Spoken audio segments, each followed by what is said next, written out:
Hi everyone, welcome back to Ponderosa North for the love of Bonanza. Well, I'm going to continue my my character studies of the Cartwright boys. We're going to do Hoss today. Eric, the middle son of the Cartwright clan. The middle son, the middle man, the neutralizer, the glue. Hoss was Switzerland in that family. He was the absolute soul of the Cartwrights. Without Hoss, there would be no dynamic. It was him that held everything together, between him and Joe, between Joe and Adam, between Adam and Ben. Hoss was always the glue. He was always the one that kept that family together as a unit.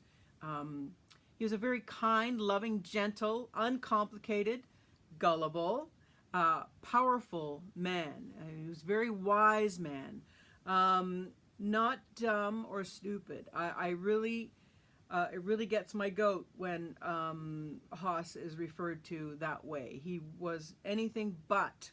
He was very, very intelligent, very, very smart, very, very practical, had wonderful common sense. He was a great listener, and he was just that face. I mean, come on. Everybody loved Hoss Cartwright, man or beast. He was a wonderful, wonderful person. Like I said, very uncomplicated man. But he could be pushed to violence.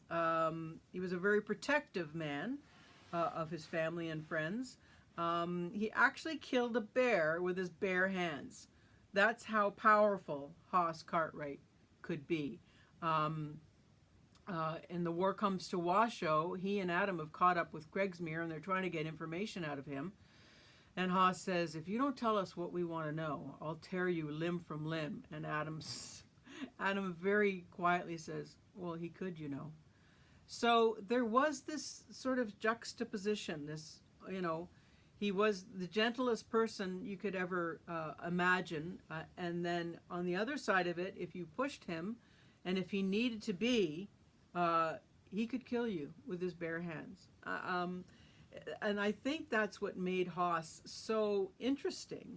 There was this sort of oxymoronic bit about him, and he was so funny.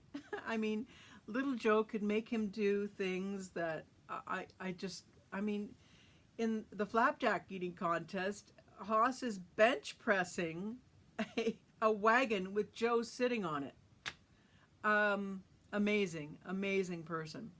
Like I said, he loved to defend the underdog. How many times did Hoss bring home people that needed help? In The Gift of Water, he spent weeks and weeks and weeks digging a well, not for his own good, but for somebody who needed it, somebody who needed help. And he was constantly fighting for the underdog. Virginia City, and people are picking on somebody. Hoss was there. Hoss was there to defend you if you were an underdog. That's for sure. Of course, he loved animals. Here he is with Chub, his wonderful steed. They were partners for a long time, these two. But like I mentioned before, he was sort of the vet of the family, and always adopting and bringing home pets and saving things and tending to wounded animals and things like that. And kids, how wonderful he was with kids, most notably in Feet of Clay, with young Billy, and just knew how to talk to children. Never talked down to them. He just knew how to approach them. They trusted him immediately. In The Lost Child, I mean, he wanted to adopt little Lisa.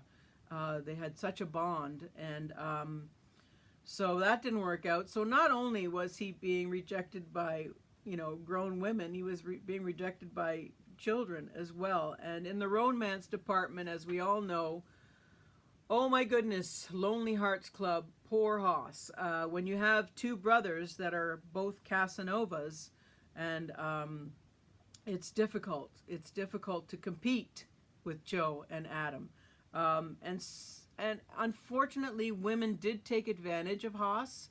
There were gold diggers, and there were, he was just wanted a family, and he wanted to be loved, and he wanted a wife, and sometimes he'd get himself into trouble, and his brothers were there to help him out.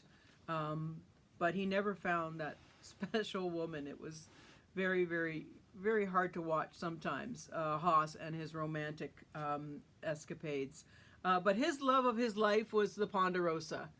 He loved that ranch like no other. He was an outdoorsman. He loved the streams. He loved fishing. He loved the trees. He loved the sky. He loved the Ponderosa. That was his lady, for sure. And like I said, he was the glue to that family. He was the middleman. He was Switzerland. He was born in the middle of the country, and he was the soul of the Cartwrights.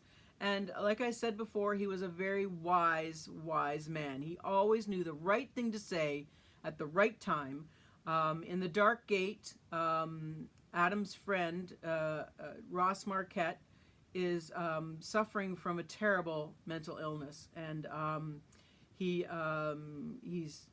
disoriented, and his personalities are changing, and he's really suffering some sort of dementia, and Adam has had to kill, in self-defense, his best friend. And at the end, the last scene of The Dark Gate, Adam is sitting outside by himself. He's very sort of riddled with guilt and sadness. And who is it that comes out to comfort Adam? It's not his father. It's not his little brother. It's Hoss. Hoss comes out and sort of gingerly sits beside his brother and knows that he's suffering in this moment. And he just says, "You had to do it. There was just no other way." And Adam said, "Those last few minutes was just like like we always knew him." And Hoss says, "Well, he was a friend then, wasn't he? He didn't die a stranger."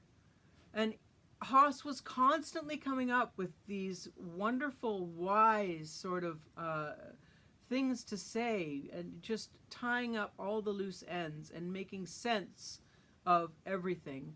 And